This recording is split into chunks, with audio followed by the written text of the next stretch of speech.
Assalamualaikum warahmatullahi wabarakatuh. Mahasiswaku semuanya, kita ketemu lagi di mata kuliah evaluasi kinerja. Di pertemuan yang keempat ini kita akan membahas mengenai motivasi kerja. Pembahasan di dalam motivasi kerja ini yang akan kita bahas pada pertemuan kali ini yaitu mengenai pengertiannya, prinsip-prinsip di dalamnya, serta teori-teori yang mendukungnya. Motivasi terbentuk dari sikap attitude karyawan dalam menghadapi situasi kerja di perusahaan. Motivasi merupakan kondisi atau energi yang menggerakkan diri karyawan yang terarah atau tertuju untuk mencapai tujuan organisasi perusahaan. Sikap mental karyawan yang pro dan positif terhadap situasi kerja itulah yang memperkuat motivasi kerja untuk mencapai kinerja maksimal. Sikap mental yang dimaksud pada karyawan haruslah memiliki sikap mental yang sedia secara psikosifik, yaitu siap secara mental. Artinya karyawan dalam bekerja siap secara mental. Yang kedua, siap secara fisik, dalam arti adalah fisiknya adalah sehat. Yang ketiga haruslah di sini siap secara situasi atau kondisi. Yang dimaksudkan haruslah karyawan memahami situasi dan kondisi serta berusaha keras yaitu untuk mencapai tujuan perusahaan. Prinsip-prinsip di dalam motivasi adalah yang pertama adalah partisipasi.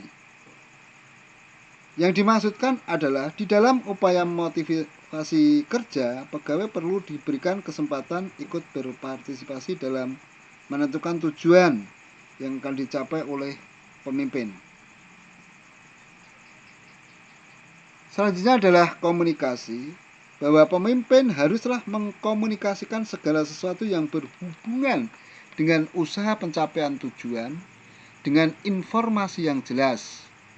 Pegawai akan lebih mudah dimotivasi kerjanya. Andil bawahan, prinsip untuk mengakui bahwa bawahan mempunyai andil di dalam usaha pencapaian tujuan. Dengan pengakuan tersebut, pegawai akan lebih mudah dimotivasi kerjanya. Selanjutnya adalah pendelegasian wewenang. Prinsip daripada pendelegasian wewenang bahwa pemimpin yang memberikan otoritas atau wewenang kepada pegawai bawahan untuk sewaktu-waktu dapat mengambil keputusan terhadap pekerjaan yang dilakukannya akan membuat pegawai yang bersangkutan menjadi termotivasi untuk mencapai tujuan yang diharapkan oleh pemimpin. Yang selanjutnya adalah memberikan perhatian. Prinsip dari seorang pemimpin untuk memberikan perhatian terhadap apa yang diinginkan pegawai bawahan akan memotivasi pegawai bekerja apa yang diharapkan oleh pemimpin. Beberapa teori-teori motivasi yang mendukung yaitu ada teori-teori kebutuhan tentang motivasi dan teori kognitif tentang motivasi. Teori-teori kebutuhan tentang motivasi ada Maslow Needs Hierarchy Theory, Hesberg Two Factor Theory, Schiffman Theory. Untuk Maslow Needs Hierarchy Theory, ini adalah suatu kesenjangan atau pertentangan yang dialami antara dua kenyataan dengan dorongan yang ada dalam diri. Jadi untuk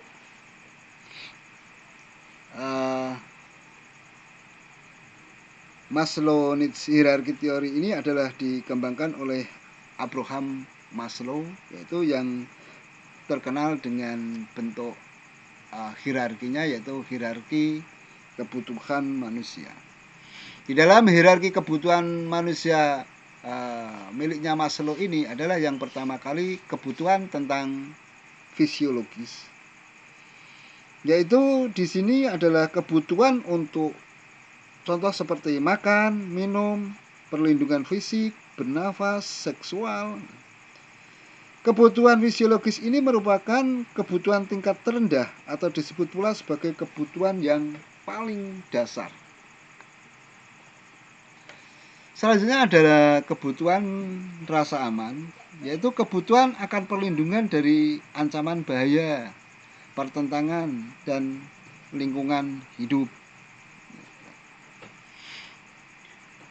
Kebutuhan akan rasa memiliki di sini yaitu bahwa kebutuhan untuk diterima oleh kelompok, ya, karyawan bisa diterima oleh kelompok, bisa berafiliasi, berinteraksi, dan kebutuhan untuk mencintai serta dicintai. Selanjutnya ada kebutuhan harga diri, yaitu kebutuhan untuk dihormati dan dihargai orang lain. Yang paling puncak adalah kebutuhan untuk mengaktualisasikan diri, yaitu kebutuhan untuk menggunakan kemampuan, skill, dan potensi kebutuhan untuk berpendapat dengan mengemukakan ide-ide, memberi penilaian dan kritik terhadap sesuatu. Selanjutnya adalah aspek to factor teori. Ada dua, yaitu faktor pemeliharaan dan faktor pemotivasian. Sebenarnya aspek to factory ini dikembangkan oleh Frederick Gersberg dengan menggunakan teori Abraham Maslow sebagai titik acuannya. Masing-masing subjek ini dilakukan, yaitu dengan melakukan wawancara, ya, terhadap seorang insinyur, ya, di sini, ya, bahwa dari masing-masing subjek itu diminta untuk menceritakan kejadian yang dialami oleh mereka, baik yang menyenangkan, yaitu memberikan kepuasan, maupun yang tidak menyenangkan atau tidak memberikan kepuasan. Kemudian hasil wawancara tersebut dianalisis, ya, dengan analisis isi, yaitu content analysis, untuk menentukan faktor-faktor yang menyebabkan kepuasan atau ketidakpuasan. Dua faktor yang menyebabkan timbulnya rasa puas atau tidak puas menurut Gersberg, yaitu faktor pemeliharaan dan faktor pemotivasian. Faktor pemeliharaan ini yaitu yang meliputi administrasi dan kebijakan perusahaan, kualitas pengawasan, hubungan dengan pengawas, hubungan dengan subordinat, upah, keamanan kerja, kondisi kerja, status. Dan sedangkan untuk faktor pemotivasian ini pula yang meliputi dorongan berprestasi, pengenalan, kemajuan, ya, kesempatan berkembang, dan tanggung jawab. Selanjutnya adalah achievement theory. Ini produktivitas seseorang sangat ditentukan oleh virus mental, ya. Virus mental kondisi jiwa yang mendorong seseorang untuk mampu mencapai prestasinya secara maksimal, ya. 3 virus mental yang dimaksud, ya, ada 3 virus mental yang dimaksud, yaitu ini dikembangkan oleh David McClellan, ya. Ini ada yang namanya adalah need of achievement. Ini kebutuhan untuk berprestasi. Terus ada yang namanya kebutuhan untuk memperluas pergaulan, dan yang ketiga adalah untuk kebutuhan untuk menguasai sesuatu. Kita lihat ekspektasi teori yang dikembangkan oleh Viktor Fromm, menurutnya bahwa motivasi merupakan suatu produk, ya, merupakan produk Dan bagaimana seorang menginginkan sesuatu dan penaksiran seorang memungkinkan aksi tertentu yang akan menentunya. Pernyataan di atas berhubungan dengan rumus di sini adalah valensi kali harapan kalikan instrumen sama dengan motivasi. Valensi yang dimaksud merupakan kekuatan hasrat seseorang untuk mencapai sesuatu. Sedangkan harapannya adalah merupakan kemungkinan mencapai sesuatu dengan aksi tertentu, dan instrumennya merupakan insentif atau penghargaan yang akan diberikan. Dan itu semuanya akan mendorong ya, yaitu karyawan ya agar ya mempunyai arah dan tujuan yang sudah ditentukan atau motivasi.